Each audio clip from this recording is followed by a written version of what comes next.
주님 평화. 주마가편이라는 말 아시나요?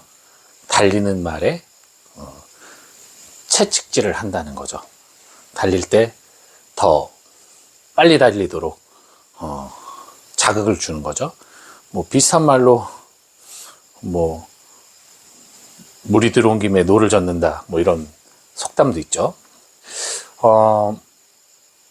흔히 이렇게 뭔가 일을 할 때 격려하고 힘을 북돋아서 일을 하는 사람 혹은 행동하는 사람이 더욱더 많은 일을 하도록, 더욱더 일을 잘하도록 도와주는 그런 방법이죠. 근데 이게 늘 효과가 좋은 것은 아닙니다. 역효과가 날 때도 있어요.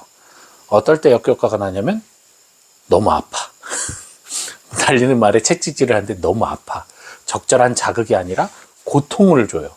그러면 당연히 고통에 집중이 되는 시간이 길어지면서 내가 해야 될 일을 제대로 못하게 되겠죠. 예. 혹은 너무 느슨하게 자극이 되는 등 마는 등 하게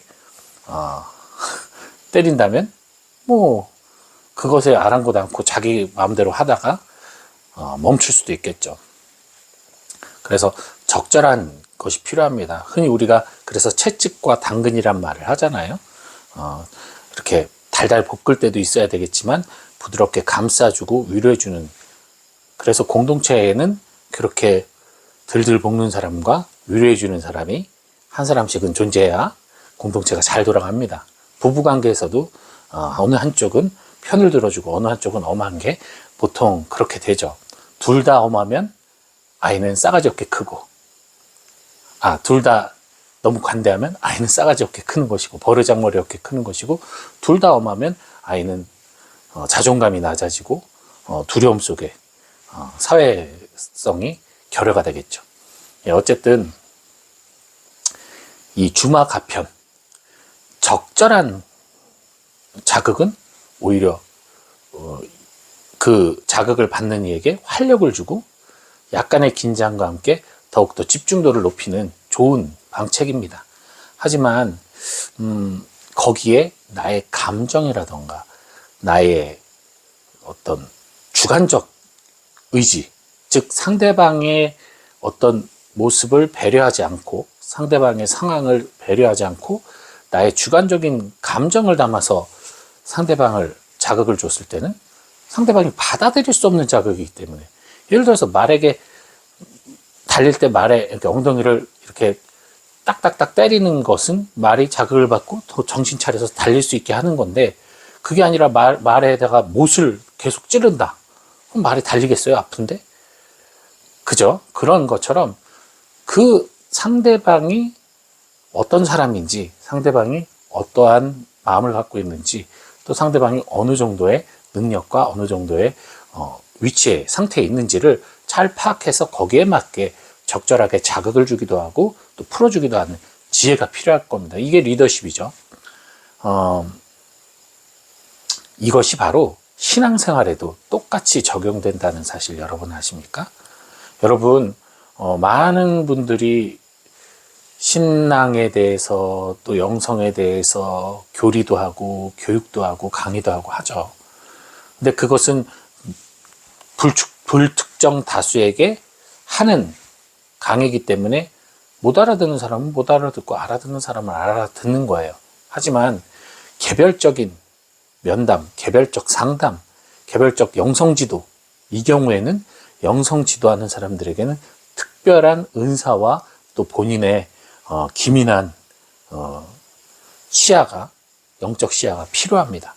왜냐하면 상대방의 상태나 상대방의 지금 내적 아픔이나 어떤 영적 어떤 문제를 올바로 파악하지 못한 채 보여지는 것 혹은 자기가 생각하는 것으로 이렇게 해야 됩니다, 저렇게 해야 합니다 라고 자극을 줬을 때 듣는 사람이 그것이 제대로 이해되지 않은 채 수용을 하게 될 경우에 너무나 엉뚱한 방향으로, 너무나 이상한 방향으로 변질되거나 왜곡될 수가 있기 때문이죠. 예컨대 예전에 제 아는 분이 당신의 뭐 영적 지도처럼 느끼는 그런 기도 모임에 어르신의 말만 듣고 그 사람이 하라는 대로 정말 엄청난 기도와 그 절제 생활을 했어요. 그런데 본인은 행복하고 싶어서 그걸 시작했는데 점점 삶이 피폐해져요. 왜? 너무나 엄청난 양을 해야 되다 보니까 그것을 지키지 못하는 날이 많고, 지키지 못할 때 그분은 계속 너는 사탄 때문에 유혹에 빠져서 안 되는 거다. 사탄이 이 방해서 안 되는 거다. 네가 그래서 너희 집안이 지금 문제가 생기는 거다. 계속 부정적 자극을 강하게 줬어요. 이분은 점점 더 불행해져 가고 자신이 그렇게 하지 못한 자기 자신에 대한 비관으로 절망의 늪에 빠졌어요. 그래서 저한테 우연히 성사를 받다가 상담을 했는데, 그때 그래서 제가 그분과 연을 끊으라고 했죠. 그분은 근데 어떻게 그렇게 훌륭한 분인데 내가 그렇게 하는 것이 너무 죄인 것 같다. 아니에요. 지금 일단은 자매님이 그분을 따라갈 수 없으니, 좋게 얘기한 거죠. 일부러 그분의 영성의 깊이를 따라갈 수 없으니 일단은 자매님 그분을 따라가려 하다가 보면 자매님이 죽습니다. 일단 자매님 먼저 건강을 찾고 그 다음에 다시 해도 늦지 않으니까 일단은 그분의 연락을 끊으십시오. 그분의 지금 그것은 자매님의 지금 영적 나이에 맞지 않는 너무나 독한 음식이 되고 있습니다. 그래서 그분을 6개월 정도 끊어놓고 본인이 그 지키라고 했던 그 기도를 일단 내려놓고 그냥 미사와 일반적으로 미사와 자신의 그냥 기본적 기도에만 전념을 했어요. 얼굴이 건강해지고 몸이 낫고 가정이 확 편해지고 너무나 편해진 거예요. 그러고 나니까 이제 얼마나 잘못된 교육과 얼마나 잘못된 신심을 갖고 그분이 했는지를 알게 되었고, 그 이후에 보니까 그분은 거룩하고 훌륭한 분인 줄 알았는데 그분은 늘 불행하고 늘 비난하고 늘 화를 내고 사람들에게 겁을 주는, 선악 구분하면서 겁을 주는 부정적인 분이었다는 것을 떨어져서 보니까 알았다는 거죠.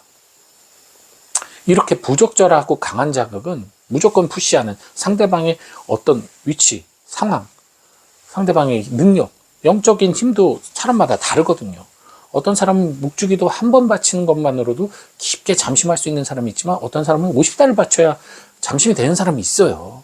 어떤 사람은 성경만 긋고도 하느님 안에 막 이렇게 머무는 사람이 있지만 어떤 사람은 오랜 침묵을 지켜야지 그 하느님 안에 어떤 달콤함을 느끼는 사람도 있거든요. 그 차이가 있는데 그걸 무시하고 자기 기준으로 이야기를 할 때 상대방은 크나큰 상처와 잘못된 신앙 속에서 고통을 받을 수가 있다는 거죠. 그러니까 이 영적 지도를 하시는 분들은 이 부분을 조심하셔야 됩니다. 내가 아는 것이 진리고 내가 배운 것이 옳다라고 여기는 그 사고방식부터 내려놔야 돼요. 그것은 나에게 필요한 것이고 하나님이 나에게 주신 은총이지 그것을 다른 사람에게 똑같이 적용하는 것은 매우 위험합니다. 부적절하고요. 그리고 받아들이는 분들도 그런 모습을 보고 와 나도 저래야 되는데 부럽다 이게 아니에요. 예를 들어서 내가 달리기를 빨리 달리고 싶어. 치타를 보니까 치타가 네 발로 막 달리는데 시속 100km 막 달려가는 걸 봤어. 와 나도 저렇게 달리고 싶어서 내가 네 다리로 앞손 뒷발로 막 뛰어간다 한들 치타처럼 뛸 수 있겠습니까? 더 못 뛰죠. 두 다리로 뛰는 것보다. 안 되는 거예요. 나의 능력, 나의 위치, 나의 상황을 잘 고려해서 거기에 맞는 영성생활을 하셔야 돼요. 내 모습으로 영성생활을 하셔야 되는 거예요. 남을 흉내내고 남의 본 거를 따라하는 게 아니라. 처음에는 좀 따라할 수 있겠죠. 아무것도 모른다면. 하지만 거기서 내 것을 찾으셔야 되는 거예요. 무조건 좋은 거는 보고 베껴놓고 그대로 따라가는 것, 그게 좋은 거라고 머리는 주입시킬지 모르겠지만 이 몸은, 그리고 주변에서 보는 사람들과의 관계 안에서의 내 모습은 결코 긍정적이지 않다는 것. 그런 것들이 저는 진짜 상담을 하면서 정말 많이 경험되고 있는 모습들입니다. 여러분, 누군가와 대화를 하고 누군가에게 무언가를 요청하려 할 때, 혹은 어떤 그 사람의 일에 대해서 평가하려 할 때 그 사람이 어떤 사람인지를 잘 파악해서 얘기해야 되는 것처럼 영성 또한, 우리들의 신앙 또한 그저 무조건 믿어라, 무조건 전하는 그러한 주입식이 아니라 정말 그 사람의 모습으로 받아들일 수 있도록 성령께서 알아서 그 사람에게 맞게 변화되어 갈 것이니 그 사람의 모습을 잘 반영해주고 그 사람이 인정할 수 있도록 도와주는 그런 영적 지도자가 되도록, 우리 서로 그런 사람들이 되도록 서로에게 거울이 되어 줍시다.